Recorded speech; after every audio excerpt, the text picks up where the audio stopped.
वहीं देखा था 80 आ रहा था। 80 कैसे आ रहा था इस पे ध्यान दो। अब देखो देखो देखो देखो, दो नॉन वोलेटाइल, देखो सॉल्यूट के जो मोल्स दे रखे हैं वो हैं 0.25, ठीक है। 1 mole of solvent of pure vapour pressure, solvent के मोल इतने हैं। तो एक्स से क्या होता है, मोल फ्रैक्शन ऑफ सॉल्यूट क्या होता है, सॉल्यूट के moles upon total moles. Total moles हैं टोटल मोल क्या होगा सॉल्यूशन का, 1 + 0.25, ठीक है। तो सॉल्यूट के मोल्स अपॉन टोटल मोल्स बराबर मोल फ्रैक्शन। तो मोल फ्रैक्शन ऑफ ए बराबर सॉल्यूट के moles upon total moles. Solute के मोल्स 0.25 अपॉन टोटल मोल्स 1.25, ठीक है।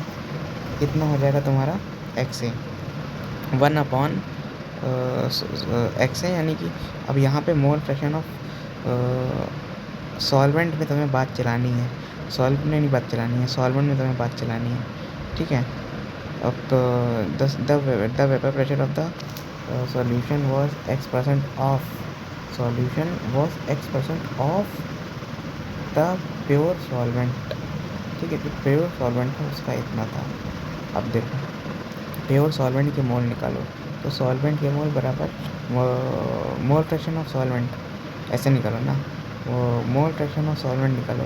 तो मोल फ्रैक्शन ऑफ सॉल्वेंट बराबर सॉल्वेंट के mole upon total mole. Solvent का मोल 1 है, टोटल मोल है 1 + 0.25 बराबर 1.25, 1/1.25 बराबर। तो एक्स से कितना आएगा, एक्स से आएगा तुम्हारा 0.8, ठीक है। अब राउल्ट लॉ के अनुसार से तुम्हें दे रखा है कि vapour pressure of the solution was X% of the vapour pressure of pure solvent. तो p naught vapour pressure of solution दे रखा है, वेपर प्रेशर ऑफ सॉल्यूशन होता है P0A XA, पी टोटल होता है P0A XA + P0B XB, यह तो पी टोटल होता है। पर अगर तुम वेपर प्रेशर और सॉल्यूशन की बात करो जो कि क्वेश्चन में दे रखा है, ठीक है, कितना दे रखा है, the vapour pressure of solvent was the vapour pressure of solvent